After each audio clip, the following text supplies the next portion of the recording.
Bonjour les merveilles, j'espère que vous allez bien. Aujourd'hui, je vais vous partager un tips pour faire évoluer lorsque vous êtes face à des blocages, que ce soit des blocages physiques, psychiques, émotionnels, relationnels, pour vraiment ne pas focaliser à l'extérieur, mais trouver en vous les ressources pour vraiment vous libérer, soit des comportements qui ne vous conviennent pas, soit de vos pensées limitantes, et pour pouvoir vraiment faire ça, faire évoluer en pleine puissance, en pleine souveraineté. Parce que quand vous allez faire ce chemin avec vous-même plutôt qu'aller essayer de changer l'extérieur, il y aura du changement à l'extérieur, c'est obligatoire. Quand vous vous alignez avec vous-même, ça a un impact à l'extérieur. Parce qu'il y a des choses que vous n'accepterez plus, vous ne ferez pas pareil, mais vous n'allez pas vous battre avec les autres que vous ne pouvez pas changer.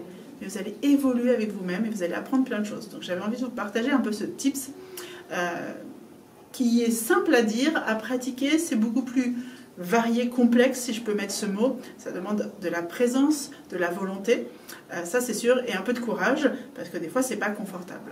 Donc moi, quand je me retrouve face à une difficulté, que ce soit émotionnelle, psychologique, relationnelle, je vais poser mon attention, comme une scientifique qui regarde un problème et qui veut trouver la solution.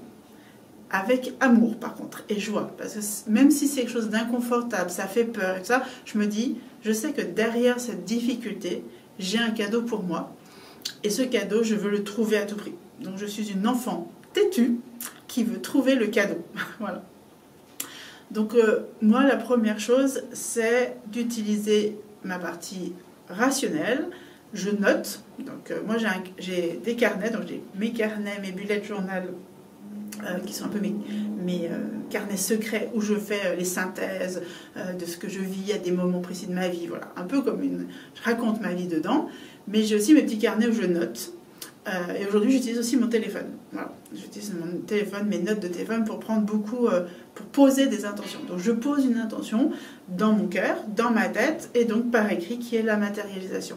Donc, par exemple, je vais vous parler de mon dernier cheminement et avec des comportements limitants qui étaient liés à ma blessure d'abandon. Donc j'ai pris soin il y a déjà plusieurs années de cette blessure d'abandon. Je suis revenue, on revient toujours un petit peu, hein, il y a des fois des petits fragments qui restent, mais là c'était vraiment lié à mes comportements qui sont liés à ma blessure d'abandon. Qu'est-ce que moi j'ai mis en place, que je continue à faire et qui finit par me limiter dans ma propre vie et juste avec moi-même en fait. Voilà. Donc j'ai pris mon petit carnet et j'ai noté de façon très jolie. Je prends soin de mes comportements face à ma blessure d'abandon. Voilà. C'était vraiment quelque chose de moi avec moi-même.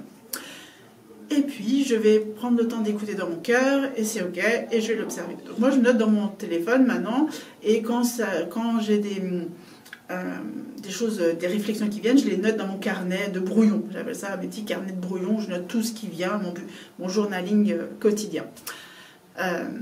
Ça, je vous en parlerai un jour de mon organisation d'introspection et de ma créativité, de tout ce monde-là d'introspection, de mon subtil. Parce que j'ai vraiment créé, moi, toute une structure autour de ça. Donc, je fais ça et je regarde. Donc, des fois, c'est des choses qui sont sur la journée, qui sont sur 1 heure. Et en 1 heure, ça va être digéré parce que j'accueille toutes les émotions. Je suis prête à tout vivre. Je suis OK de mes pensées, je suis OK de mes ressentis. Je m'arrête si j'ai un ressenti qui n'est pas confortable. Ça fait partie de ma vie. Je sais que c'est en faisant ça que j'évolue dans la matière. J'évolue dans ma posture de maman, j'évolue dans ma posture de compagne, d'être humaine, d'entrepreneuse, de coach. Ça me permet, ces temps-là, c'est vraiment des cadeaux qui me soulagent pour tout le reste. Si je ne le fais pas, je ne suis pas bien alignée ailleurs et du coup, je crée d'autres problèmes. Donc des fois ça prend un mois. Donc, par exemple ma blessure d'abandon, c'est vraiment ce que j'ai regardé depuis le début du mois de janvier là, et je regarde ces réactions et je note. Je note qu'est-ce que j'ai peur, qu'est-ce qui se passe pour moi, pourquoi je fais ça, qu'est-ce qui m'agace, parce que comme c'est de moi à moi, je peux vous dire c'est un travail d'effet miroir très puissant. Qu'est-ce qui m'agace? Donc je le pose. Je cherche pas à en faire quelque chose. Je le pose sur mon carnet. Et dans mes temps, en fait mon cerveau va faire son travail. Comme je lui ai donné une information, il va aller chercher les mémoires, les souvenirs. Je vis des choses qui vont me ramener à mes comportements. Je vais me voir faire. Parce que quand même, moi, j'ai une grande discipline d'observation de moi-même. J'adore me regarder. Je suis très égocentrique. Mais pas pour avec les autres, avec moi-même. J'ai un amour propre et un égocentrisme qui fait que je me regarde faire. Et j'ai besoin de ça. J'ai pas besoin de la validation des autres, j'ai besoin de ma validation dans le miroir. Donc moi, je fais vraiment tout ce chemin et je vais écouter. Alors peut-être pour vous qui avez moins l'habitude de cette pratique, ça va vous prendre du temps. Mais quand vous allez commencer à focaliser, vous allez aussi être dans un apprentissage de vous regarder, en fait. D'apprendre à vous aimer, quoi que vous viviez. Que ce soit confortable, inconfortable, que vous jugiez, c'est tout OK. Et vous allez petit à petit à vous libérer. Donc ensuite, si je ressens dans mon corps, face à une problématique que j'ai, quelque chose à faire, une pratique de libération, un accueil de mes émotions, des mots à dire à quelqu'un parce que je me suis trompée, donc où j'ai eu un comportement inapproprié, donc j'ai le courage aussi de renommer mes comportements, de revenir sur ça. Vraiment, je suis souveraine de ma vie et je prends en charge ce que je vis et ce que j'ai à libérer pour reprendre ma puissance, parce que c'est ça. Je reprends ma puissance et mon libre arbitre. Et dans ça, moi j'ai appris, je fais ça depuis des années et des années. C'est vraiment quelque chose qui est venu chez moi assez naturellement, cette auto-évaluation, ce besoin de me comprendre et d'avoir une belle image de moi. Donc c'est pas, moi j'ai pas ce côté d'apparence, même si j'y fais attention. Je fais attention à ce que j'offre visuellement aux autres. C'est surtout, je veux avoir une bonne image de moi. Et je ne veux pas me flageller non plus, je veux m'aimer là-dedans. Donc, je chemine. Et ça peut prendre des semaines, des mois. Des fois, c'est sur une année. Je me rends compte qu'une année après, quand je fais le bilan, en fait, j'ai cheminé avec des thèmes que j'ai travaillés, où j'avais l'impression d'avoir fait le tour, mais en fait, ça a continué. Parce que mon cerveau, il fait son travail. Je lui donne les possibilités d'ouvrir des portes que lui voudrait, mais qu'il ne sait pas, ou il ne pense pas, où il a complètement mis en protection. Comme là, avec ma blessure d'abandon, il m'a mis en place des comportements qui ne me servent plus du tout aujourd'hui. Voilà.